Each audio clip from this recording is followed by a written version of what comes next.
Inspiration can be elusive, but not if you know where to look. Welcome to Jenn's Writing World. If you have a story to tell, you are in the right place. Let's do it 10 minutes at a time. Well, April is over, and so is Camp NaNoWriMo, so we're not going to be doing a write-in every day. But I do hope you will join me on Tuesdays and Fridays when we'll do 10 minutes of writing together. However, today is Sunday, and on Sundays I'm going to do kind of a smorgasbord episode. It will be short, it will have a writing topic, but I can't tell you what that topic's going to be because it's going to vary week by week. I hope you'll join me. You might be in the middle of writing your first draft. You might be editing your second, third, fourth, or final draft. Or maybe you're working on a different project. But at some point, you're going to go looking for inspiration. Inspiration can be elusive. Sometimes it comes out like a flash, and other times it feels like you'll never have another idea as long as you live. Today, I'm going to show you 5 different ways that you can find inspiration to make sure that you never run out. The first way that you can find inspiration is to change your scenery. Instead of sitting at your desk, go for a walk. You're bound to find something inspirational along the way. Or if you drive to work every day, take a different route. Maybe go left when you would normally turn right, and pay attention to what you find. If you're at home and don't feel like going anywhere, you can always watch a documentary. There's so many to stream out there. YouTube has them by the millions, and that may show you a different area of the world, a different culture, a different people, and that can inspire you too. You can also look through photo albums, either yours or if you're at a friend's house, go look through their photo albums, and those pictures can inspire also to make your brain think in wider ways. And last but not least, there is always Google. Maybe you think, oh, Nepal sounds interesting, but you can't even find Nepal on the map. Well, go ahead and Google Nepal. I am sure by the time you're done going down that rabbit hole, you will have ideas for many, many stories. A second place where you can find inspiration is in a book. If you are a writer, you should be a reader already, but a great way to find inspiration is to read a lot of books in one genre in a short amount of time.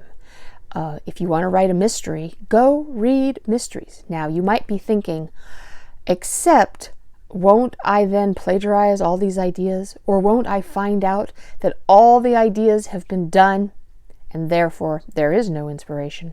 But no, the opposite is going to happen.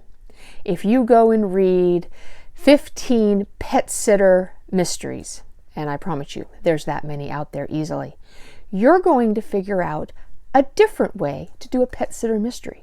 Because you're going to be like, well, wait a second. They've done German Shepherds, and they've done Chihuahuas, and they've done the person who bathes the dogs, but have they done the New York City dog walker? Now, they may have already, but you won't know that unless you read a whole lot of books.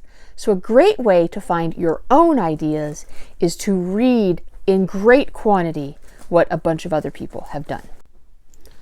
A third place to find inspiration that many people may not think of is at your desk. And you'd be like, wait a second, I'm sitting at my desk. I'm not inspired. This is the problem. But maybe what you just need to do is start writing, because the inspiration may already be in your head and you just haven't unlocked it yet. And a great way to unlock inspiration is to start writing. And yes, in the beginning, you're going to have nothing to say, and you're going to stare at a blank page and go, oh, I cannot do this. I have no inspiration. I want you to type something, anything. It was a dark and stormy night. It was the best of times. It was the worst of times. Hello, John. How are you? Doesn't matter what you write, because whatever you write, your brain is going to say, oh, I need to supply the next sentence. And something's going to come out. And then the next sentence, and the next sentence. Because that's what we do. Whenever we are writing, all we're doing is thinking, oh, well, what's the next sentence? And eventually, the next sentence will be the right one. It will be the inspired one. But that might be the 10th, 11th, 12th, 30th sentence.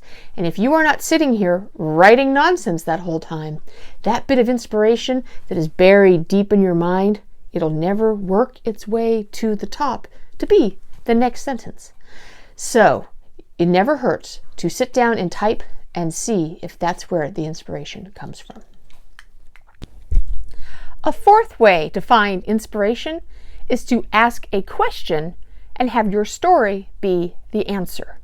Now, you may not have filing cabinets in your house, and library card catalogs are, of course, a thing of the past. But luckily, card catalogs themselves are not a thing of the past.